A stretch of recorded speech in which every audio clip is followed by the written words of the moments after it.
Saturday's the big day. It starts at 1 Eastern time, and it's going to go damn near 9 hours long in Indianapolis on that day. That is the day the quarterbacks get out there and spin it, running backs and the wide receivers all in one day.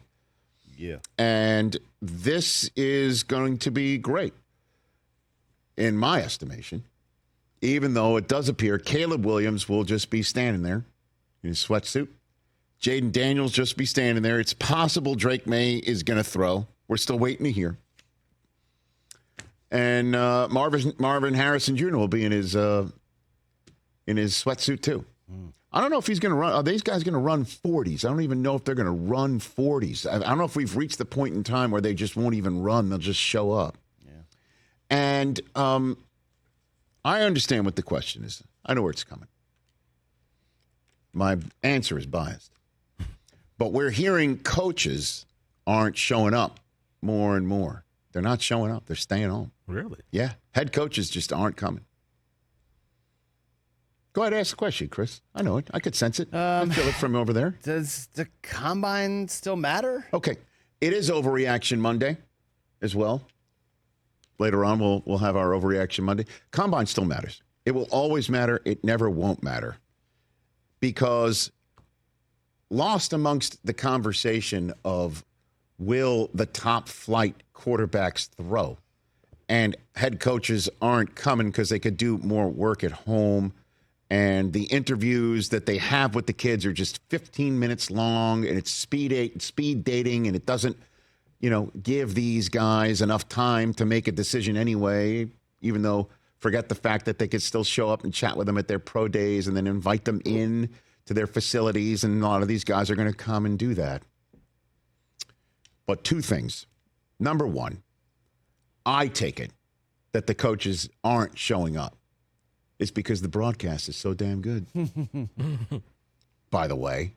I do think that's joking. a factor. Yeah, I'm not joking. Yeah, I think that's kind of I have been told by coaches saying I get more from watching it at home than I do sitting there with my notepad and my 40-yard dash stopwatch. You know what? Go run another 40 in your suit. And so, I plan to. It does make sense. I have been told that, so I'm tooting my own horn in my answer. But the reason why the combine exists is for the medical reasons. These players, the first thing you need to know about them before you get to meet them, before you get to check on their personality, their heart, their soul, their football desire and acumen, their ankle flexion, their vertical leaps, their three-cone drill, their hand sizes.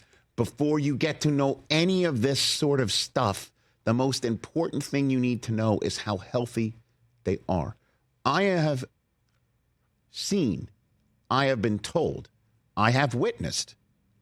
Years ago, when this thing was held in the RCA Dome, I went into some medical rooms. There used to be these rooms that were placed in this conference, I guess this conference hall, and it was cordoned off by division. An AFC East room, an AFC South room, and so on and so forth. And in each room were the medical professionals for each team. And the players who got flagged health-wise went into this room and got looked at by each doctor. And one of them told me they found out that they had broken a bone in high school without even knowing they had broken a bone in high school because they went through the x-ray machines and a doctor's pointing out, you see that thing right there? You broke your bone right there. Do you know when? Because based on the way we're looking at it, it's probably a few years old. Wow. And the kids are like, what? That's why the combine was created. They needed to get everybody in one space so the information about the kids medically could be shared collectively.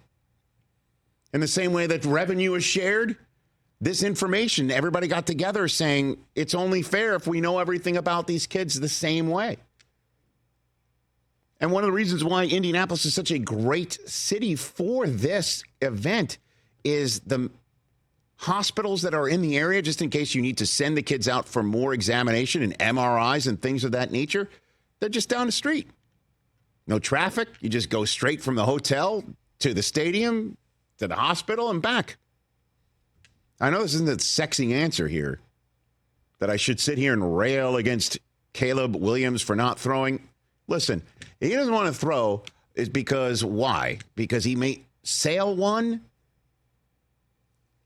Because he throws a perfect ball and the randomness of the line of the wide receivers that are lined up has wide receiver number 47, who he's never thrown to in his life, running a route that is poor, and now Caleb looks bad for it. Yeah, there's no upside. No, but the upside is, I will push back on that. The upside is you're competing. You're competing. And they will never turn this into some sort of event where the guys, I don't think they'll turn into, where the guys are running 40-yard dashes next to each other, or they got to hit a target.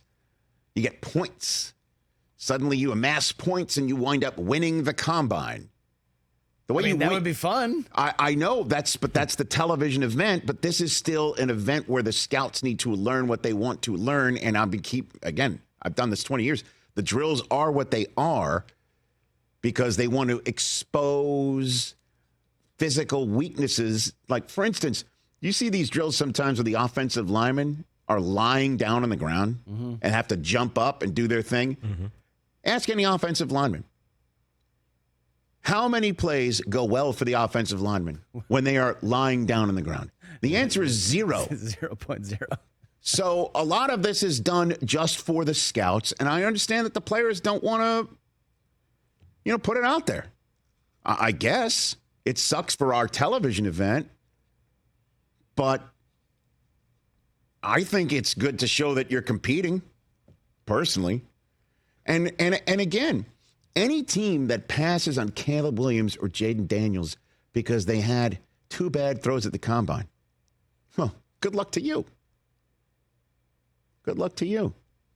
Catch the Rich Eisen Show every single day on the Roku channel, 12 to 3 Eastern, for free.